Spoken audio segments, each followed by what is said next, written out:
real estate agent? Are you looking to acquire clients consistently so you can grow your business and your income to live a great lifestyle? This is Dave Finale and the RE Skill Builder Podcast. Hey everybody, thank you for showing up and looking at this video and getting up. And I mean, I know it's only 11 o'clock and it's late for a lot of people on the East Coast, but here it is, Real Estate Talk, TGIF number 180. That's 177 weeks in a row, something I'm very proud of. And it's all quality. It's all great quality with great people. And we have another great people with us today by the name of Sam Silverstein, who is the author of 11 books, I believe. And one of my favorites, I Am Accountable. Welcome, Sam. Thank you for coming today. Hey, Dave. It's great to be here. Thanks for the invite. I'm honored. I'm so glad you're here. We had one of your friends on last week, Bob Berg, who talks highly of you. And but today we want to talk about accountability and everything having to do with it. But first, I have a question. The question is, it's Real Estate Talk TGIF. What does TGIF stand for, Sam? Well, you could say, thank God it's Friday, because it is Friday. You could say that. So, I'll ride on that. Okay, good. I like that. It sounds really good, and I've heard it before. But one thing that most people have heard when it comes to this program, thank God it's finale. That's correct. Thank God it's finale. Dave Finale, it's me. So, here I am. And you know what? If I don't pat myself on the back, who else will, right? Exactly. And it's kind of like get into a little bit of what we'll talk about today. So, Sam, talk to me about your story and getting into being an author and everything else, and where you came from, where you're at now. What's exciting about what you're doing from the time you started to now? Wow. I don't know that we have enough time in this show, Dave, to get there. Boy. So here's the thing. I have a background in business. I've been in two family businesses. All right. You want to talk about crazy and experience at the same time. I was in business with my parents. I was in business with my in-laws. I know very few people that have done that have attempted that. I know of no one who's attempted it and survived to tell the story. And so, I grew, they were both very positive, good relationships, good experiences. And through all of that, at some point, I realized that I really wasn't aligned with what my unique purpose was. And so about 29 years ago, I wrote a book. And I wrote the book because a lot of people were thanking me for the advice that I was giving them. And I thought to myself, what would happen if I really tried to make a difference? Because I didn't even remember some of these conversations. And so I wrote a book, my first book, and then I started speaking professionally. And it was within 3 years of that we sold the window business that I was one of the owners of. And now all I do is write, speak, consult, and we created our new Accountability Institute, where we actually have a certified accountability advisor certification that people are earning to go out and share this message of accountability. So it's been quite the journey, and I love it. And the message is making a difference in people's lives, and that's what it's about for me. Well, I think about the word accountability. I think about your story, that you're doing a lot of things before, and then you decided to write a book. And it's like there are times when, for me, light bulbs go off. Like, just a little bit personal, and there's times when I've had, let's say, not success, right? And it's taken me a while to realize what the right next move is. And a lot of times we take the wrong turn, or we go left instead of right. And it takes us a long time to get back to the right part. But I believe that when you look at the subject of I am accountable and accountability, I believe that we can actually build a better life and relationships with that. Talk to me about what's the main point. What is I Am Accountable? Great book, read it twice. I need to ask questions on how it relates to everything in our lives, including responsibility, commitment, relationships, etc. So just start with the basics of accountability, if you would. Well, it's interesting, and we'll do that. But I want to go back to something you said earlier in the in that piece, because I think it's critical, is that we get off track, and then but we come back. And I had a conversation with someone this morning, actually, a mutual friend of ours, and the conversation dealt with that I believe things happen for a reason. I also believe that opportunities are that come our way. Not all opportunities are meant for us, and so or meant for us to be a part of, in the sense that maybe we thought we were supposed to be a part of. And so sometimes we take on things that sidetrack us. And that's why it's so important that we know what our unique purpose is, and that we know what our mission is, because our mission is our purpose in action. Our purpose is what brings us joy in the service of others. And until we know that, we have no way of evaluating opportunities and decisions that we need to make, because we don't have anything to evaluate against. So we'll make inconsistent decisions. We'll make a decision one way today, another way tomorrow. But until we know what that unique purpose is, when we know how to put it into action through a mission, and it's written down so we can look at it, we can read it along with our values. And I mean, my values are right there: integrity, respect, significance. I have them on a sign. I know what they are. I don't need them written down, but I want them visually in front of me. Until we have that, it's hard to make great decisions in a line. It's also hard to build an accountable life. So, when you talk about the basics or the foundation of accountability, okay, so this is like a 6-hour conversation, but let me boil it down to this. Everything we've been taught about accountability is wrong. Accountability is not a way of doing. Accountability is a way of thinking, and specifically, accountability is a way of thinking about people. And so it's not about holding someone accountable, which is transactional and actually threatening. It's about being accountable and inspiring the people around you to choose to be accountable, because you are accountable to them first. And we define accountability as keeping your commitments to people, keeping your commitments to people. A commitment is no matter what, which means there's no gray area. It's absolute. And we're not talking about transactional commitments. We're not talking about the tactical commitments of, like, I'll be here at 10. I'll have the report to you tomorrow. I'll get you the paperwork by this afternoon. You'll have the contract Friday morning. That's all tactical, transactional. If you're not doing that stuff, then you're not in business and you're not in life. It's the relational commitments that define accountability. And those relational commitments are things like a commitment to live the values, not just say it, but live it. A commitment to stand by you when all hell breaks loose. A commitment to leading people to their potential, to be their very best. There's 10 of these. When we take on these commitments and we live these commitments, then we're building relationships. We're being accountable. We're modeling accountability, and we're teaching and inspiring others to do the same. Okay. So we talked a lot about commitments there. And one of the things that when I talk about commitment, I talk about it a lot. And this is something you can help me with. So actually, this is going to be a great coaching session for me. Thank you very much. So here's the thing, right? So when I talk about helping, you'll get my bill at the end for the coaching. I'll be willing to write the check, no problem, right? So here's the deal, right? So when we talk about, we're in a great time of year. We're in the middle of November. The year's just about over. People should have started their business planning a while ago. I did, because I test my business plan out in October, and then I make changes to November. And in 6 weeks, I've completely changed everything, because what I was doing, what I thought I wanted to do, the direction didn't work. So I'm making the changes, and that's how I plan my business, right? So when we make business plans, we set goals. Everybody talks about set goals this, set goals that. I'm a believer, and I want you to correct me if I'm wrong. I'm a believer that a goal is a hope and a dream. It's a number you throw out, you take out of the air, but what makes it real is when you actually commit to it. Like you said, no matter what. And you can't really measure a goal, but I believe you can. But life and what you're doing is measured by your commitments. How? By the results you get. Does that make sense? And could you take that a little further for me? Well, so yes, it all makes sense, but here's where we have to break this down. And this is the reason people struggle with accountability, is because they don't understand what it is.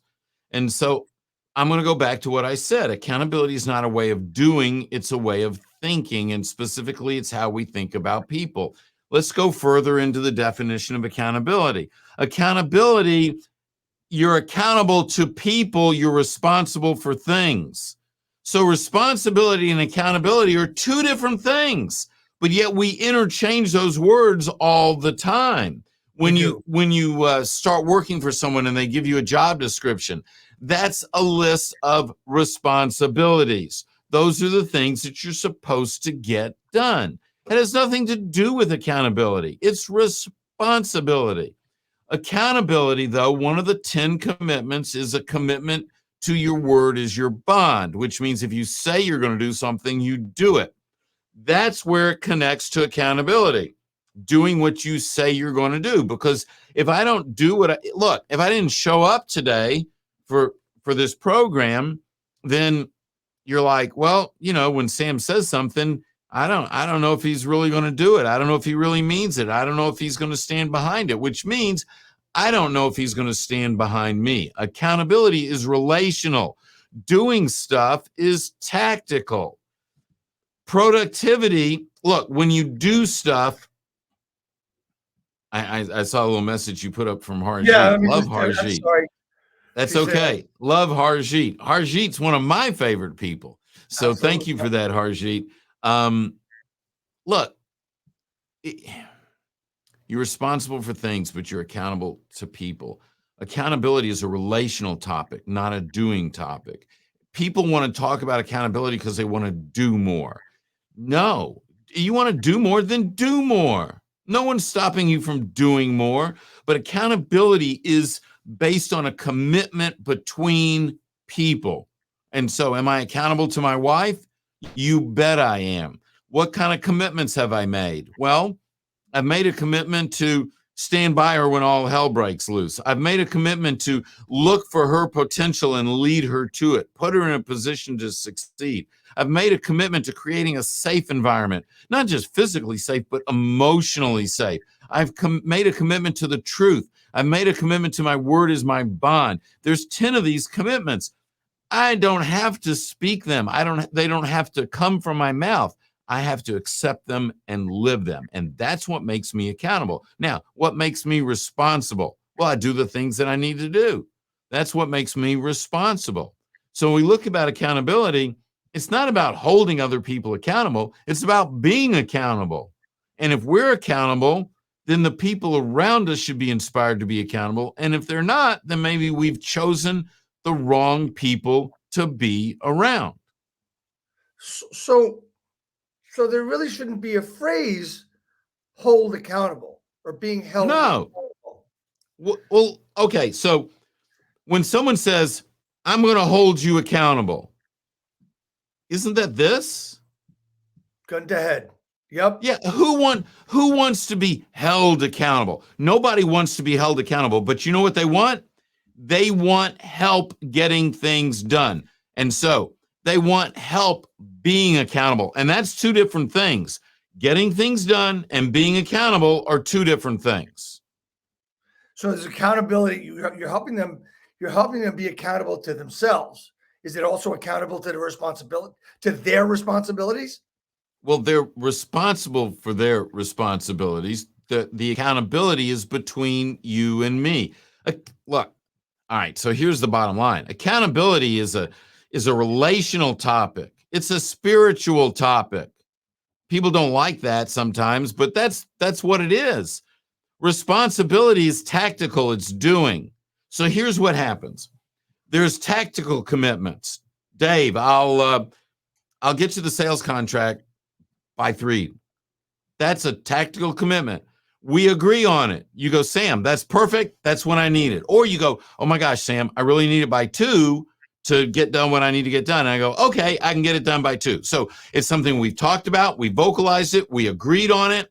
And now I need to deliver on it. And delivering on it doesn't make me accountable. It just makes me responsible.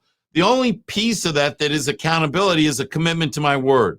I kept my word. That's the piece that's accountable because that's one of those 10 commitments of accountability. And I know we'll share this at some point. Anyone that wants to learn what all 10 commitments of accountability are, go take my free 2-minute assessment at amiaccountable.com, amiaccountable.com, and you'll find out what those 10 are, and you'll see where you are on that spectrum.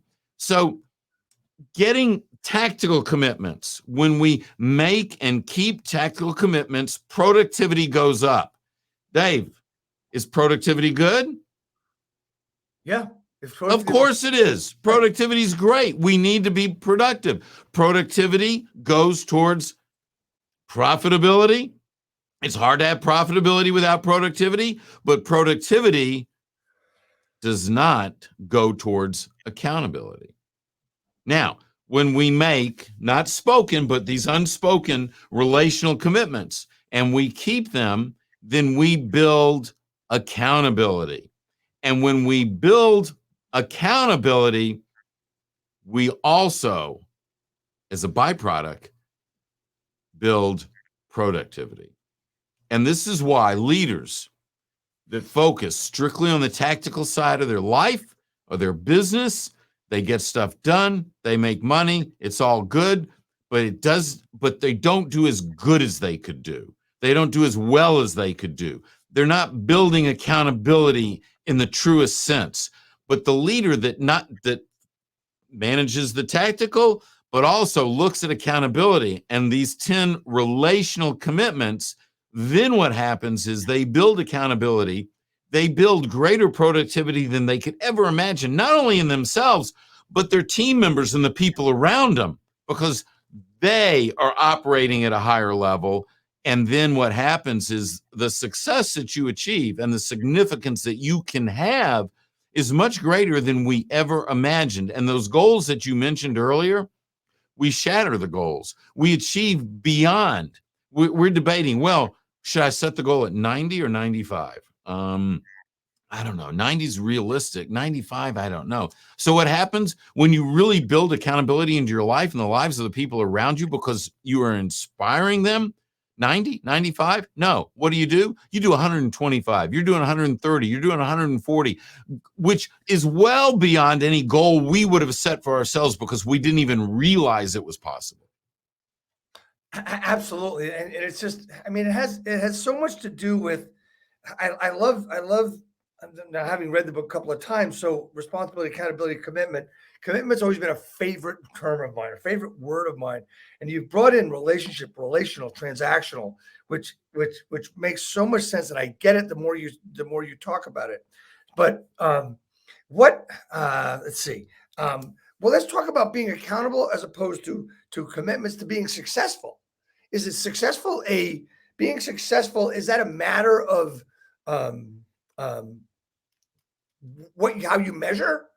Is it a matter of measurement, or is it a matter of setting goals and achieving them? Yeah. What is success? How do you define success? Right. So when you have, okay, so let's talk about. And is it success we're after, or is it significance we're after? Well, there's success and there's significance, and everybody's going to have different their own definitions, right? So if we look at the typical real estate agent getting into the business, I don't think there's such thing as a typical real estate agent unless you look at the 80% that do not produce well, right? So it's like they want to do something and they're waiting for this, or they have this disease I call it getting ready to get ready, right? And then there's the well, I want to copy what they do, or I want to copy what they do. They're always going to be stuck in there in this wheel. How does one get off of that? Is there a way? Here's the thing. Here's the trick of a lifetime. How do you explain something to someone so they get the process to jump off that wheel, to be accountable to themselves and build their businesses? Good one, right? I don't know. I don't know that you can do that. In other words, look, I'm building the Accountability Institute and Certified Accountability Advisor Program. And we already have people that have signed up, and others that are going to be coming on board and bringing this material into their life. They're going to be using it as an executive coach or consultant, and we're in-house in a business. And this is where my passion is, and this is where I spend my time. So Wednesday night, I'm on the phone with someone till like 9 o'clock, working on this and I started at 5:30 that morning.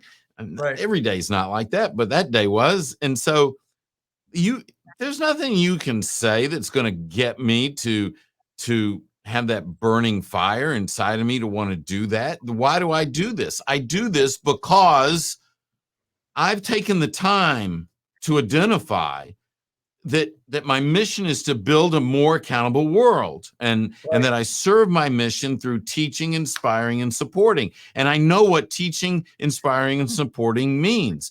And I know that's my mission because it's my unique purpose in action, which is to help people discover their potential and be the best they can be. So my mission supports my unique purpose. I know what that is. I'm stepping it out. And because it's my mission and my unique purpose, I've got this burning desire in my gut to do it and to do it well. Now, you can't give that to me.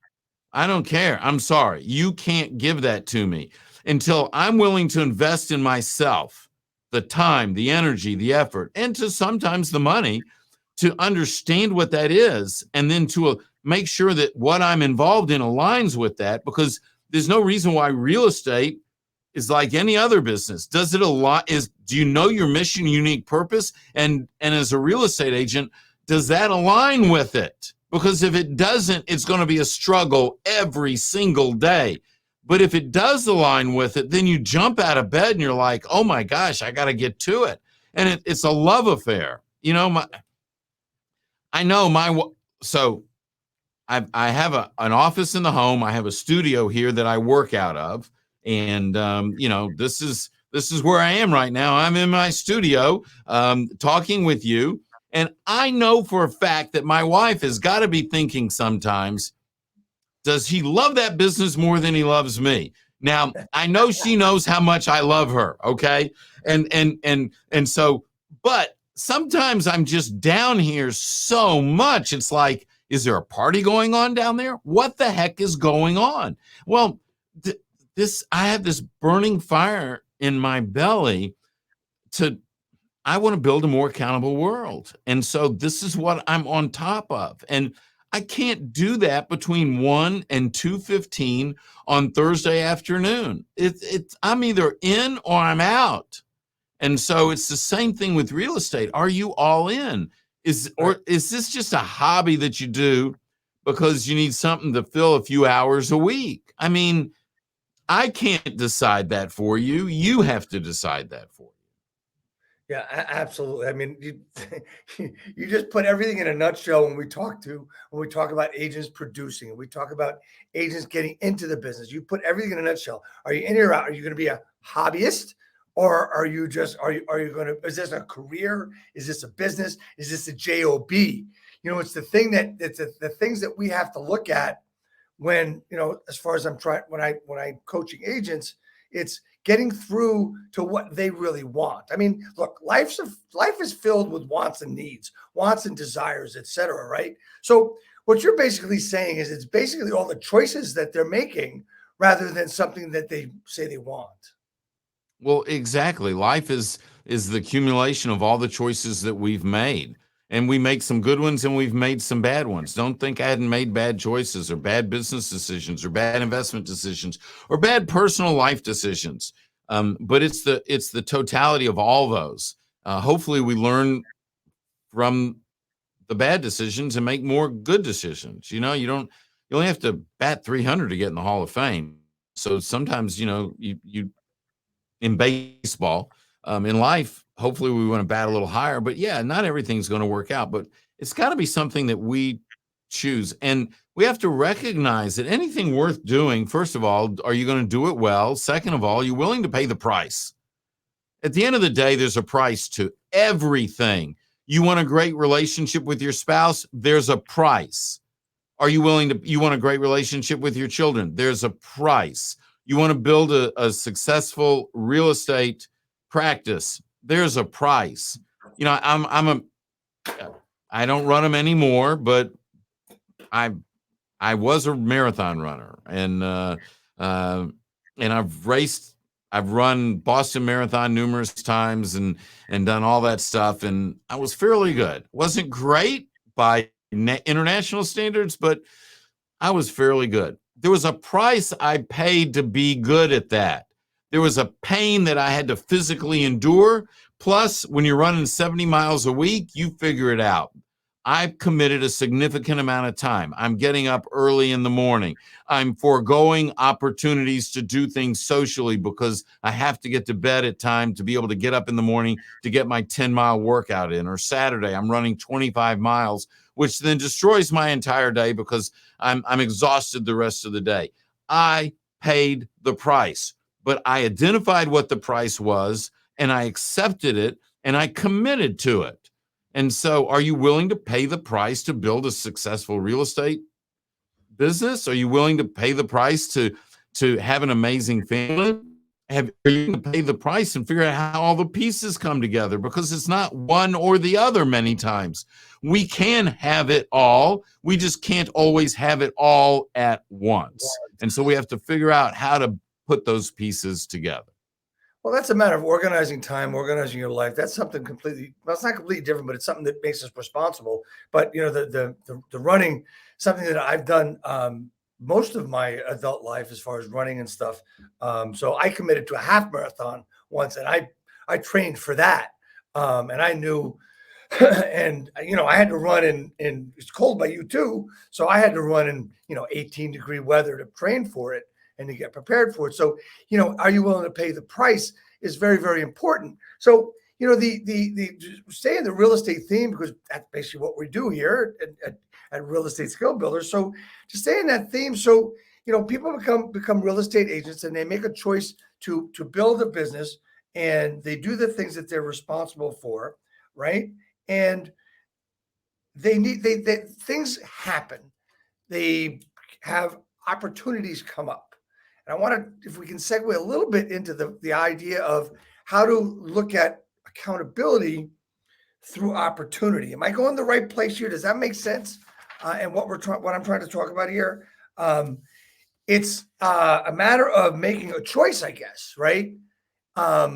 Is it a change in mindset when there's a change in life to change what you're going to be accountable for or to or whatever, or commitment and responsibilities, or am I going on the wrong path?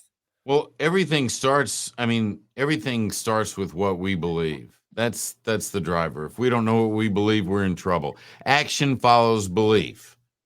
You want to know what someone believes? No problem. Dave, we spend the day together. If you just followed me around, by the end of the day, you would know exactly what I believe about a lot of things, what I believe about myself, what I believe about other people that I intersect with, people that I'm related to, people that are supposedly friends, people that are strangers that I meet on the street. You would know what I believe about them based on my actions. All you have to do is watch me. And so when someone's not getting the results they want, it's not because they aren't doing it right. It's not a bad tactic. It's a bad belief. You can never get the right result from the wrong belief. So if things aren't going correctly, aren't going the way you want, we have to stop and say, what belief is driving this that I need to evaluate? Well, maybe the belief is I should be an overnight success. Maybe the belief is I only need to spend 2 hours a day at this. Maybe the belief is I don't need assistance or help or insights from anyone else. Maybe the belief is I have all the answers.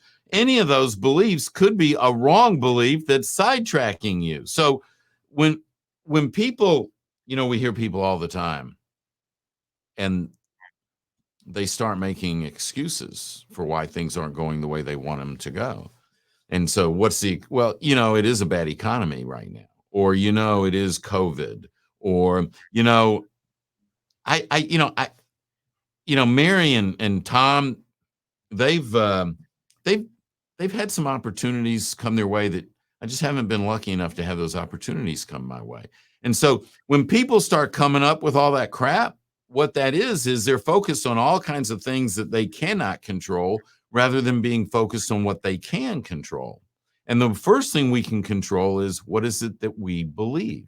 What do we believe about ourselves? What do we believe about others around us? What do we believe about the opportunity in the marketplace? What do we believe about so many things? And when we take the time to get purposeful and understand what it is that we believe, then we act on a more consistent basis. Now, then the question is, when that's one side of it. Now, the tactical side, well, what do we control? Can't control the economy, can't control COVID. What can you control?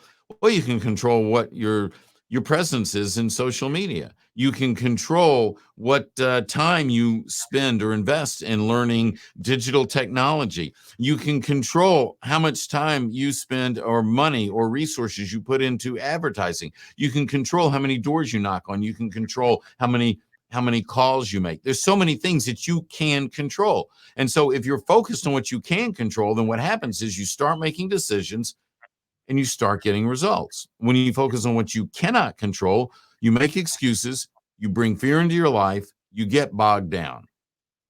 So to me, that's the major filter. So when you say that when you let things you cannot control get in your way, how do you change that? How does one, because look, there's a lot of people who say, oh, geez, I can't do that. Oh, I don't know how to do that. Or no, I can't do that.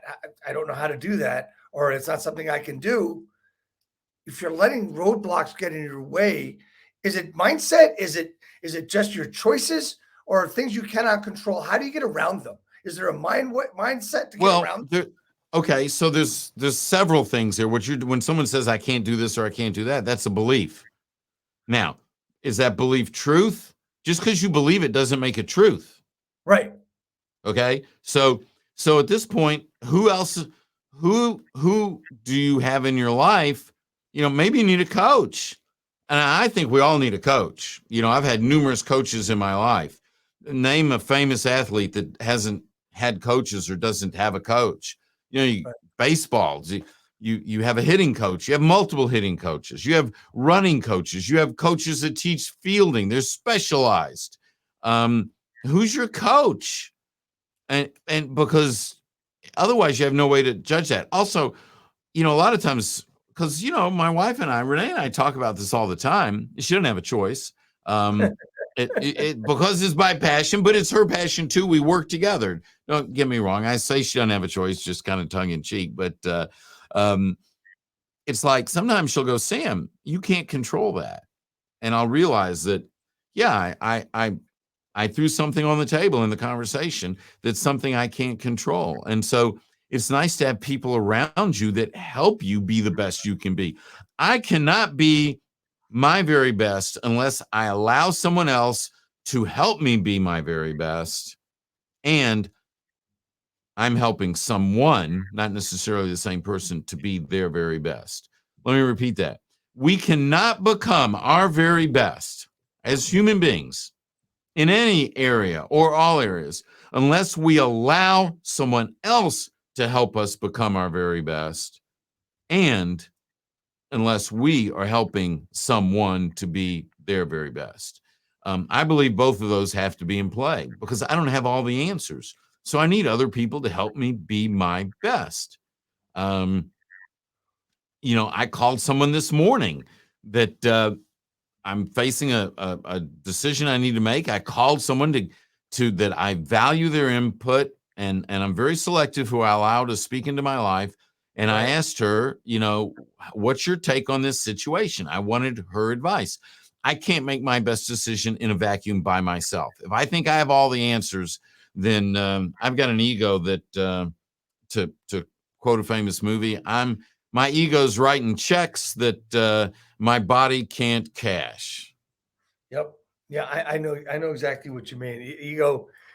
Ego gets in the way. Ego's gotten in my way over the years. That this is going to be great. And I've seen things tumble down, but I've been able to build them back up. And I guess the biggest fear that people have is, what if I fail? What are they going to say about me? What are my friends going to say if I fail? It's a matter of, I don't know. Well, Go ahead. Yeah, it depends. First of all, friends, are they really your friends?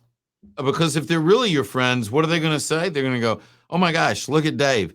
He took on this tremendous project and it didn't work out. I don't know that I'd have the guts to do what Dave did. That's what a friend's going to say.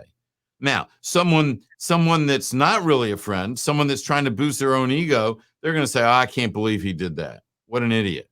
Now, the reason they say that is because they're trying to look good. They're trying to look smarter. Are they really a friend? No. That's why. Yeah, people are going to talk. Right. People are going to talk. Right. Exactly. So let's put that into perspective of a real estate agent making cold calls, which some people thrive at and a lot of people suck at. And a lot of people have no problem, a big problem picking up this 800-pound phone, right? So is there a way to get through to that, or is it all got to do with it's one of your responsibilities? Is that what it comes down to? Well, I've always said that you have to do a lot of times in business, in life, we have to do the things we don't like to do until we get to do the things we want to do. And so making those calls might just be one of those things that we don't like to do. Some people really resonate with that. And so sometimes we have to force ourselves to do stuff that we don't want to do until we get to a point. And that point, what's that point? Well, maybe we can then afford to invest in someone else, having them make those calls, and we spend our time doing something else. There's things in my business I don't like doing. Sometimes I have to do them. Sometimes I can afford to pay someone else to do it so that I can focus on what I feel like I do best. Right. Right. So sometimes you just got to suck it up and do it, Dave, right? Absolutely. My dad was a dentist. I actually worked for him for a long time, not as a dentist. He was in real estate, but I actually remember him saying, and I use this all the time. He would say to me, Dave, do you think I love to do everything I do in my dental practice? Now, knowing that I never wanted to be a dentist and put my hand in anybody's mouth, I get it. So that's a great example of you've got to do things you don't want to do.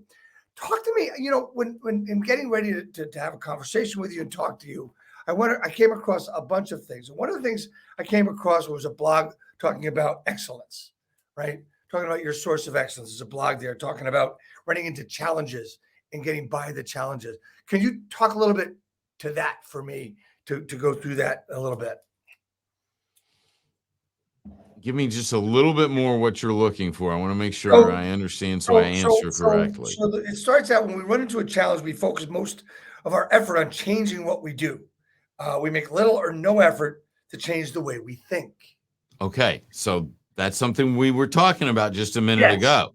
It's like, okay, so how often have we seen a business, a leader, come into the room and go, sales are terrible.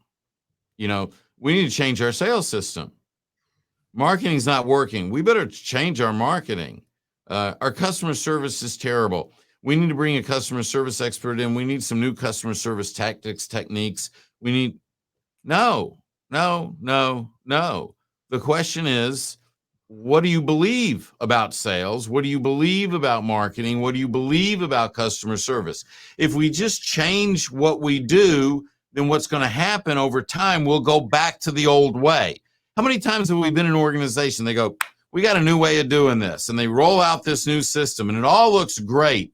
Within 90 days, 6 months tops, you're back doing it the way you were doing it before. Why? Because they didn't change what they believed. The reason customer service is lousy is because they don't believe that people are that important. Sorry, customer service is not technique-based. Do you care for people? Do you love people? Do you value people? Do you treat people the way you'd want to be treated? Well, where does that start? It doesn't start with the customer. You know where it starts? It starts between the leader and the employee, because an external relationship that the customer has, the experience that the customer has, can never exceed the experience that the employee has. And the experience that the employee has is based on a set of beliefs that the leader has. And the leader's thinking, I got to hold him accountable. And when the leader thinks that, that employee has a bad experience. And when the other leader says, I have to help her or help him be the best they can be, that's a different relationship. That's a different experience. And that individual is going to treat the customer differently. So if you're looking at the tactics, trying to create the cause and effect, you're not going back far enough. You have to go all the way back to the belief. That's the cause and effect.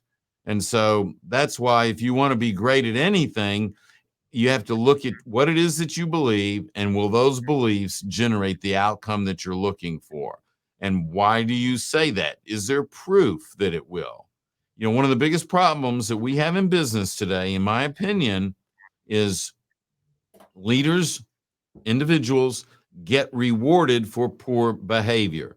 We live in a society, in an economy, that you can do it wrong and still make money.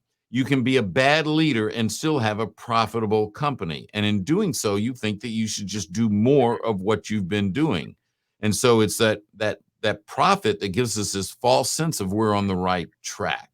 That's why we need to be very much in tune with what it is that we believe, what is the source of those beliefs, and are we stepping out every decision that we make, every interaction with another human being, in accordance with what it is that we say we believe, as would be expressed through your values. So our belief system, our beliefs, if they are based on caring for people and caring for not only what we do, but how we're doing it and who we're doing it with, makes it for a better business and a better and better profits, better everything. Would that make sense? Absolutely. Look, you know, you've been in the real estate business long enough. You know that when you're interacting with a client, you can make a decision that is in your best interest, and you can make a different decision that's in their best interest. It's not always the same decision. Sometimes it is the same, but sometimes it's not. And in that moment, are you making the decision that's in your best interest, or are you making the decision that's in their best interest? Now, there's a lot of people that go, well, this isn't personal. This is business. I have to do what's in my best interest. If I don't stay in business, I can't serve other people. And they come up with a million justifications, and they do what's in their best interest. Well, that's not going to build the best. You'll make some money, but where's your referrals? Where's your long-term growth? And if that's aligning with what you say you believe, then you're not the kind of person that I want to be associated with in business anyway. So, you know, you better know what you believe, and you better make sure your actions align with it, because if your actions aren't aligned with your values, you're going to have a big challenge. Absolutely. So what advice would you give to someone that is in business and is having trouble getting started? Their mind is garbled with all this information coming in, and they don't know how to sort it. What would you say to that person in order to get them to move forward and start doing something? Well, I mean, that's a great question. The challenge is it's coming to me in a vacuum of not knowing that individual, not knowing their strengths and weaknesses. What do they bring to the table? What are their experiences prior to going into this business? I've made some big mistakes in my business when I've tried to emulate someone else and what they did, because what they did worked for them because of where they came from, what their background was. It didn't work for me because I didn't have the same resources, connections, relationships. I didn't have the same background. But I would find someone that's very successful. I would find lots of people that are successful, and I would distill what it is that led to their success. And I would also, and this is critical, what is it that was in their background to led to that working for them? And then take on one or two things and narrow your focus down and be great at something. You know, maybe you're just great at listing. Well, fine. Maybe you're just great at listing in this part of town. Fine.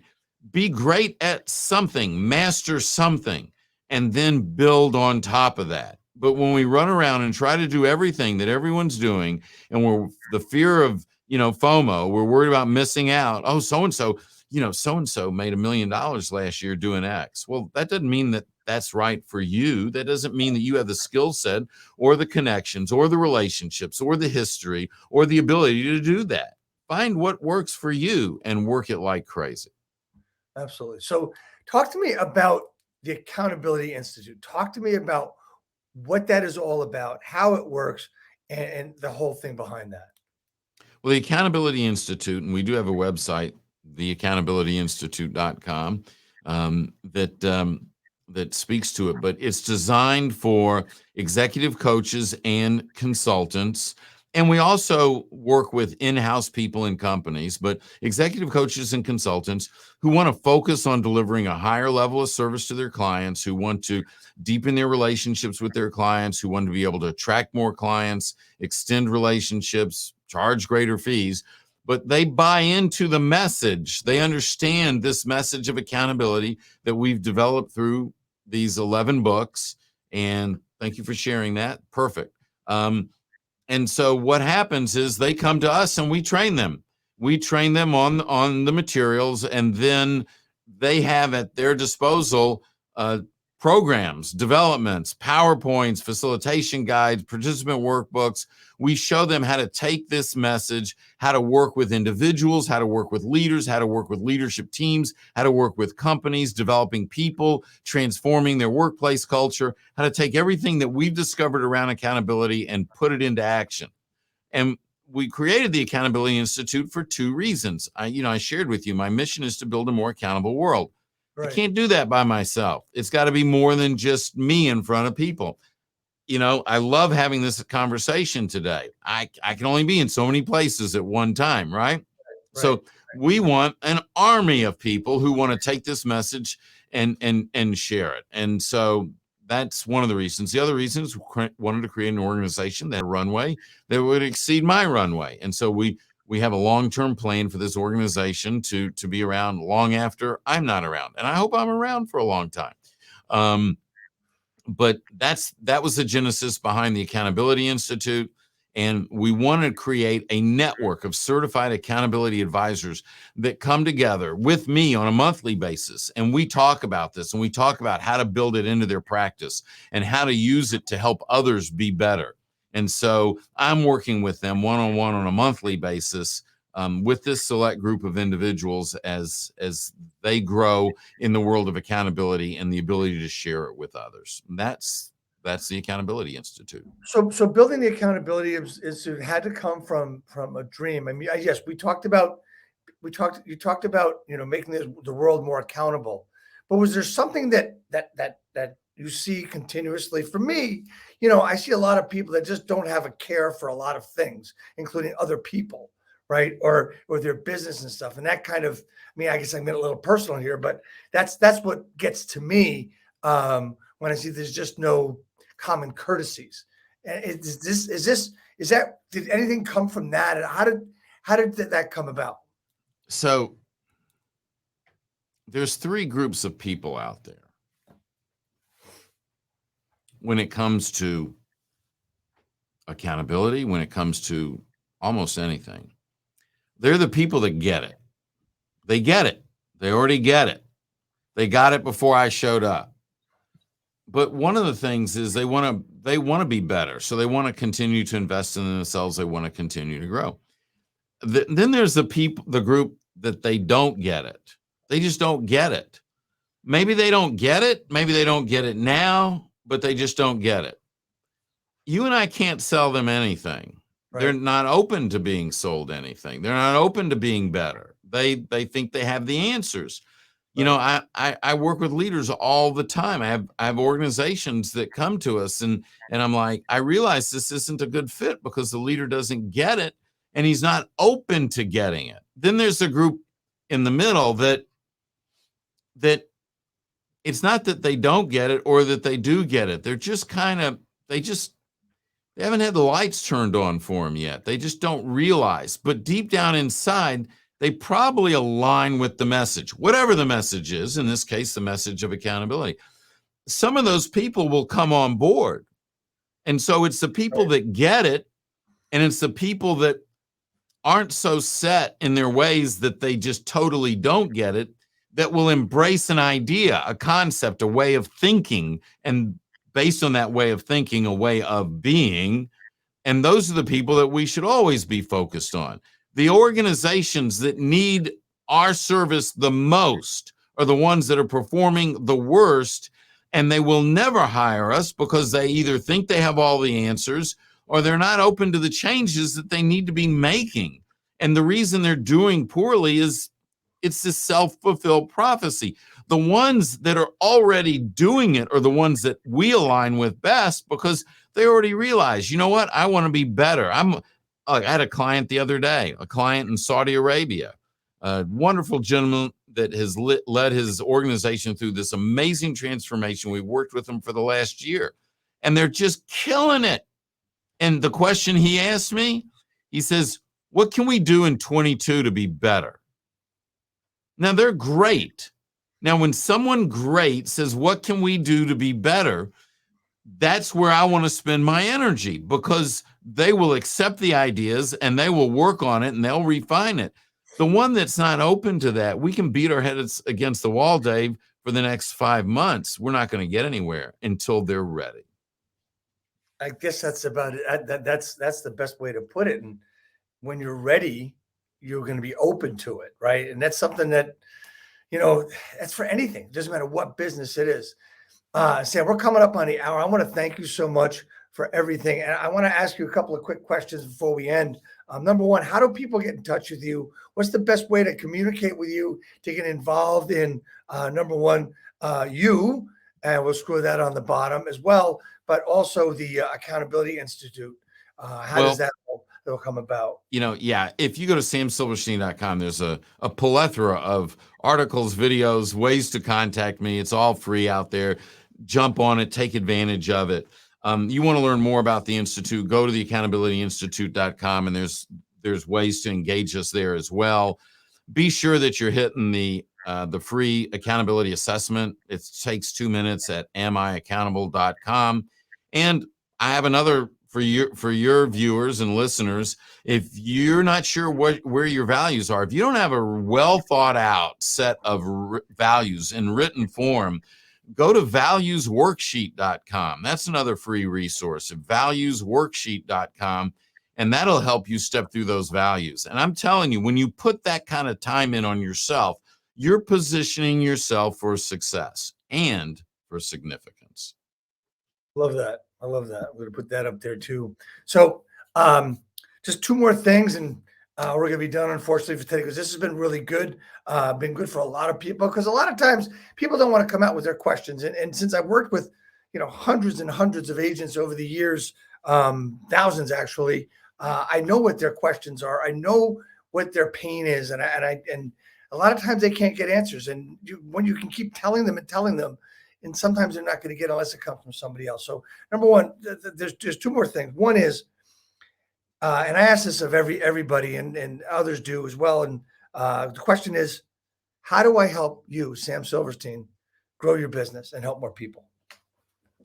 Well, I appreciate that question. And I think just asking that question it changes the relationship in a very positive way. And, having the opportunity to come on and have this conversation with you and be in front of your people and get my message out there, you're helping us, because I'm trying to build a more accountable world.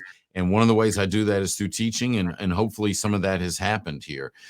Also, the fact that you've helped share the message of the Accountability Institute, because I think there are some people out there that need to hear about that, that we would love to get involved, and you've done that as well. So I appreciate that, sharing the message, continuing to share the message, and that means a lot to me, Dave. Thank you. I want to thank you so much for coming on, Sam. I mean, I have to now read more of your books, because I know more about you, and it just makes it easier. But there is one last thing we have to do. Everybody comes on here. Whenever I ask someone to come on, they ask me the same question, right? Do I get a hat? And yeah. I mean, look, if I go out in the sun, I'm in trouble. I'm here because I need that hat. All right. The good news is that we've got a brand new order, brand new hats coming in any day now. I'm about 3 weeks behind with my hats. So there's a whole bunch coming out, and yours is coming to you. Awesome. I love it. Hey, Well, man. then we'll have to come back and continue this conversation. And instead of being hatless, I'll be hatful. You know what? I love that, being hatful. I love that 100%. Hey, man, we're going to go out for a second. Please stay around for a couple of minutes. I want to thank everybody for for watching today, or we'll watch the replay. And look, you know what? There's a lot of great things going on in our lives today, and there's a lot of difficulties we have. If we can bring any bit of light to your life, I'm glad. If we have in this episode or previous episodes, please be sure, go to YouTube, Real Estate Talk TGIF. The whole library is there. After today, the whole 180 are there. Go take a look at it. We've also got the best of coming out. And I just can't wait. I can't wait to have everybody come on. Harjeet, as always, you're an inspiration to a lot of people, especially me. And thank you for watching live with us today. And look, Sam, thanks so much. We'll talk to you soon. Take care, everybody. Thank you.